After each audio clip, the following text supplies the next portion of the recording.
that the real risk is often not obvious right away. A horse can eat small amounts of a poisonous plant, such as this one, and just seem totally fine afterwards. No colic, no obvious symptoms of any sort, no strange behavior, nothing.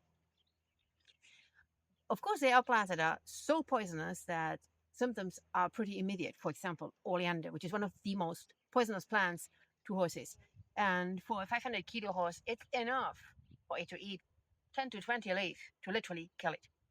But for most toxic plants, it's true that they can be much more and are much more insidious. And that's where the real danger lies.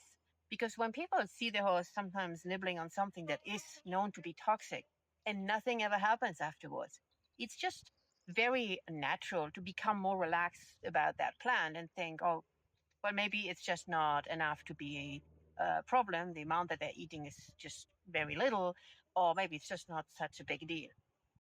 The fact that we do not see anything happening from the outside does not mean necessarily that nothing is happening on the inside of the horse. Let me explain. There are two things that are important here. One is dose, and the other is time. About the dose. With many toxic plants, the dose really matters. But there are things that are very obvious about those, and there is one thing that is not so obvious. The very obvious part is that a horse eats, let's say, 100 grams of acorns and then has no symptoms of toxicity, simply because it was just below the amount that would be concerning for that specific horse in those circumstances. Okay, seems fine, right? Then another year, that same horse maybe eats much, much more. And then it explains very easily, okay, so the amount has changed. All of a sudden, the horse ate very large amounts of the plant, and therefore we saw toxicity. So that's when people say, oh, my horse has eaten acorns all their life, and as long as they don't eat too much, it's just fine. Well, it does happen that they eat too much. And I remember a clinical case from a colleague of mine who was called to see a mare who had always lived under acorn trees. So she was totally used to eat and snack on some acorns here and there. But then there was a weather change, and because of the wind gas, large amounts of acorns dropped on a single weekend, and she gorged on those acorns. Not only did she have severe colic, but unfortunately she also developed acute kidney failure, which is one of the symptoms of toxicity of acorns, and unfortunately she did not make it. Now, this was very obvious, a difference in the large amounts that she ate compared to the smaller amounts that she had eaten previously. So normally for people, this is very logical and straightforward. What is less straightforward is that when we think about dose, we actually have to think about concentration. And this is where it gets a little trickier, because I can have a handful of acorns like these right here. And let's say this is maybe 50 grams. And I have no idea how the concentration of toxins is in these 50 grams by just looking at it. We would have to run a lab test to know. And this really matters because plants are capable of varying the amount of toxins they produce depending on environmental conditions, such as availability of water, the type of soil they're growing in, the growth stage they're in. And that means that the same 100 grams of acorns from one year might contain X amount of toxins, and then another year, because environmental conditions changed, all of a sudden, same 100 grams do contain much more toxins.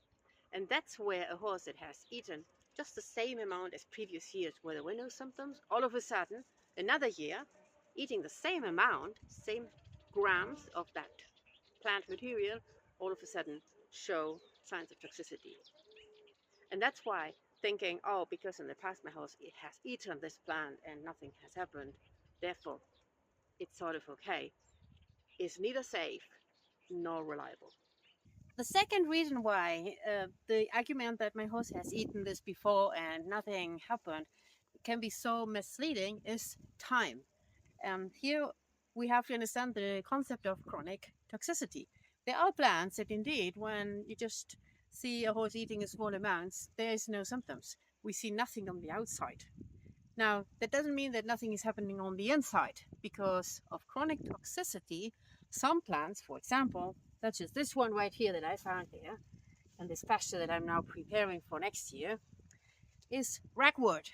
Ragwort is very toxic, and it contains a compound that is called pyrrolizidine alkaloids, a tongue twister. But anyway, what it does, liver damage. But it does so very slowly. So a horse that eats a little bit will show no symptoms whatsoever.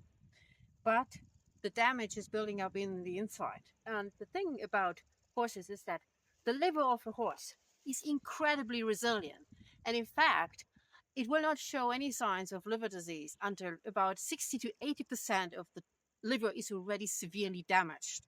Problem that by then, well, yes, we will see symptoms, but very often those are not reversible. And there's little that we can do. So, let me get rid of this thing. And this is particularly hard because the soil is already dry. I'm going to try to get rid of all of it with the roots. This is very important. So just because we don't see any symptoms doesn't mean that there's not chronic toxicity happening, such as we could be seeing with ragwort. And that's the other reason why it is never safe to assume that just because your horse has eaten it in the past, it is okay. So, if your horse has eaten some poisonous plant and shows no obvious signs of intoxication, that's obviously a very good thing. It's definitely better than acute poisoning, but it's not the same as safety. So the best thing to do, remove all poisonous plants from your paddocks and pastures. If you can't remove them, I know it's hard work. It's definitely worth it though. But if you cannot, just fence them off. And if you ever see your horse eating a poisonous plant and you're unsure or you're worried, call your veterinarian right away. And there's one other point that is interesting to talk about in this, is that there's this argument that horses might be eating certain amounts of poisonous plants because they are actively seeking them out because they might be lacking something in their diet, or even because they have some sort of disease and they are trying to get a specific compound that instinctively they might know could help them, as almost like a medicinal effect. And it is absolutely clear that when horses are grazing, they are selective. They choose the plants they eat. So what is in this argument, what is true about this, and does it make it safe? And that's something I'm going to be talking about in my next video.